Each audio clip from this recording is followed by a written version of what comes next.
Big round of applause for Pumzile Mlambo Nuka. Pumzile, thank you very much. Your words truly, truly inspiring, an excellent way, an inspired way to kick off our He for She campaign. He for She, I must say, is a solidarity movement, a partnership between women and men based on a shared commitment to fight against the persisting inequalities faced by women and girls. And now let's turn to a young woman who has chosen to lend her voice to this very important solidarity movement. She's a leading British actor, an advocate for gender equality in her own right. She's been involved with the promotion of girls' education for several years. As part of her humanitarian efforts, she's visited Bangladesh, Zambia, recently returned, as we just heard, from Uruguay on her first mission with UN Women. Ladies and gentlemen, please join me in welcoming to this stage our co-host and the UN Women's Global Goodwill Ambassador, Emma Watson.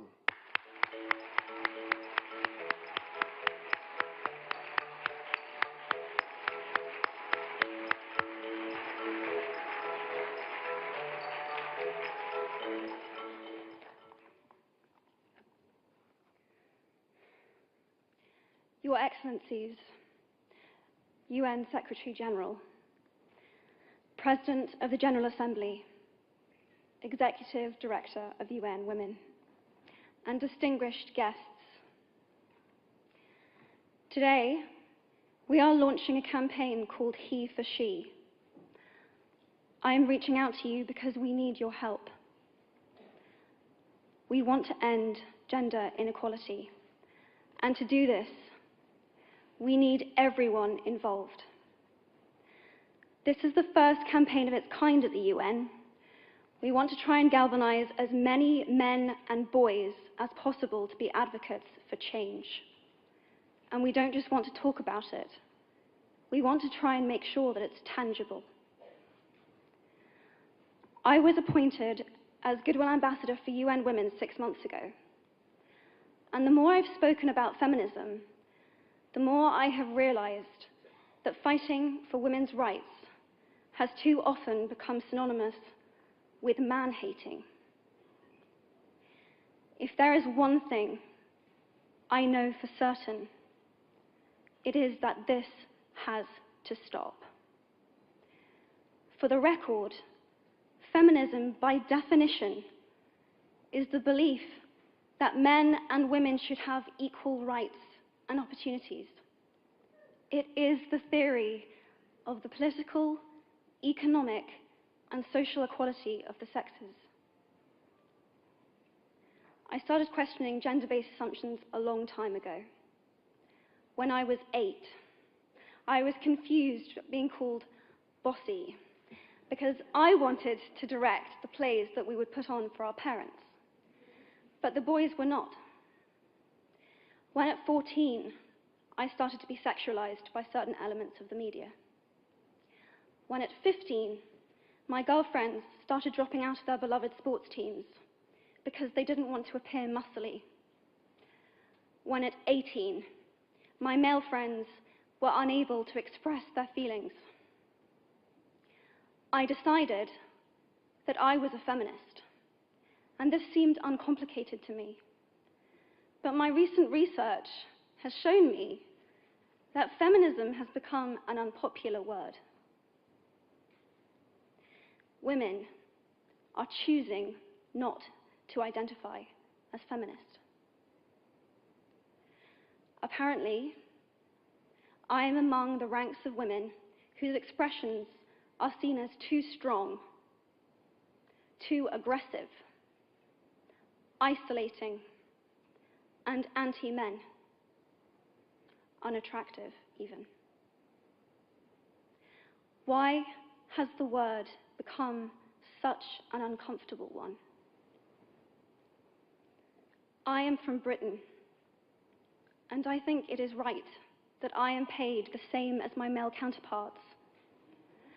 I think it is right that I should be able to make decisions about my own body.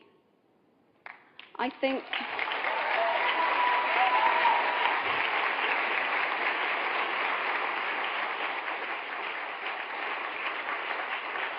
I think it is right that women be involved on my behalf in the policies and the decisions that will affect my life. I think it is right that socially I am afforded the same respect as men. But sadly, I can say that there is no one country in the world where all women can expect to receive these rights.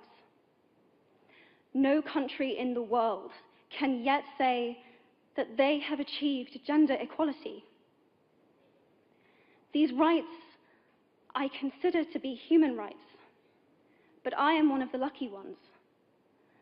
My life is a sheer privilege because my parents didn't love me less because I was born a daughter. My school did not limit me because I was a girl. My mentors didn't assume that I would go less far because I might give birth to a child one day. These influences were the gender equality ambassadors that made me who I am today. They may not know it, but they are the inadvertent feminists who are changing the world today. We need more of those. And if you still hate the word, it is not the word that is important. It's the idea and the ambition behind it. Because not all women have received the same rights that I have. In fact, statistically, very few have been. In 1997, Hillary Clinton made a famous speech in Beijing about women's rights. Sadly, many of the things that she wanted to change are still true today. But what stood out for me the most was that less than 30% of the audience were male. How can we affect change in the world when only half of it is invited or feel welcome to participate in the conversation? Men, I would like to take this opportunity to extend your formal invitation.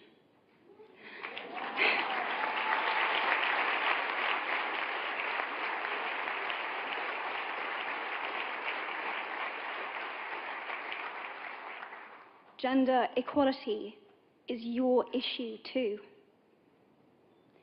Because to date, I've seen my father's role as a parent being valued less by society, despite my needing his presence as a child as much as my mother's.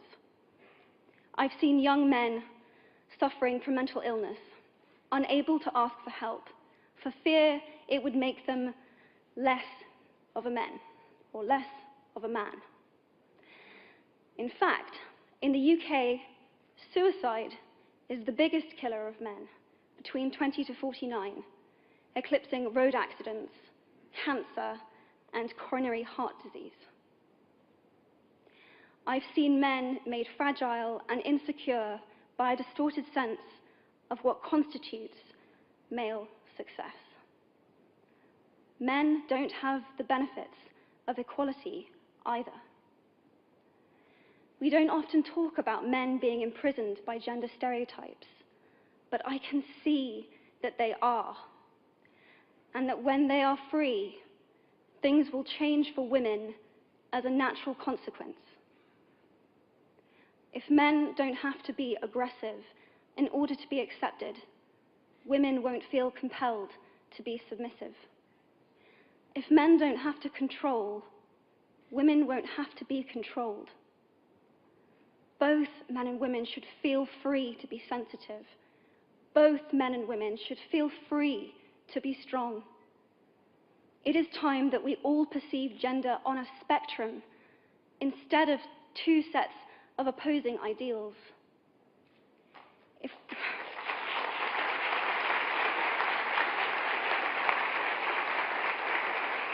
If we stop defining each other by what we are not and start defining ourselves by who we are, we can all be freer. And this is what he for she is about. It's about freedom. I want men to take up this mantle so that their daughters, sisters, and mothers can be free from prejudice, but also so that their sons have permission to be vulnerable and human too. Reclaim those parts of themselves they abandoned, and in doing so, be a more true and complete version of themselves. You might be thinking, who is this Harry Potter girl? And what is she doing speaking at the UN? And it's a really good question. I've been asking myself the same thing. All I know is that I care about this problem, and I want to make it better. And having seen what I've seen, and given the chance, I feel it is my responsibility to say something. Statesman Edmund Burke said, "All that is needed for the forces of evil to triumph is for good men and women to do nothing." In my nervousness for this speech, and in my moments of doubt, I've told myself firmly, if not me, who? If not now, when? If you have similar doubts when opportunities are presented to you, I hope that those words will be helpful. Because the reality is that if we do nothing, it will take 75 years, or for me to be nearly 100, before women can expect to be paid the same as men for the same work. 15.5 million girls will be married in the next 16 years as children. And at current rates, it won't be until 2086 before all rural African girls can have a secondary education. If you believe in equality, you might be one of those inadvertent feminists that I spoke of earlier. And for this, I applaud you. We are struggling for a uniting word, but the good news is that we have a uniting movement. It is called He for She. I am inviting you to step forward, to be seen, and to ask yourself, if not me, who? If not now, when? Thank you very, very much.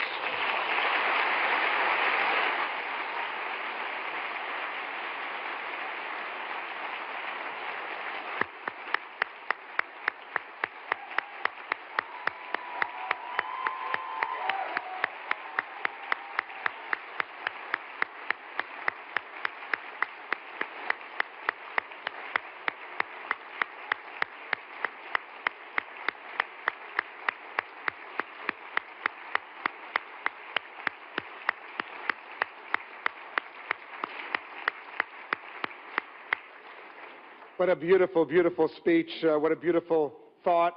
Emma, pay attention.